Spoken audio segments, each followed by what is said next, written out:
আসা প্রসাদে একটু কৃপা যেন হয়।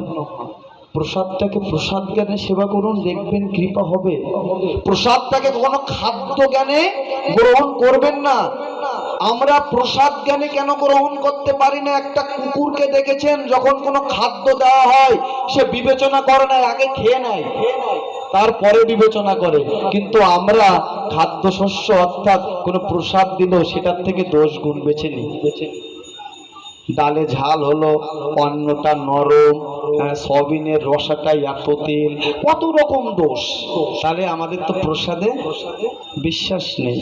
অল্প ভাগ্যে হয় না মহাপ্রসাদে বিশ্বাস। কত যুগ যুগ চলে যাবে, কত জনম চলে যাবে, তারপরে যদি প্রসাদে একটু বিশ্বাস হয়।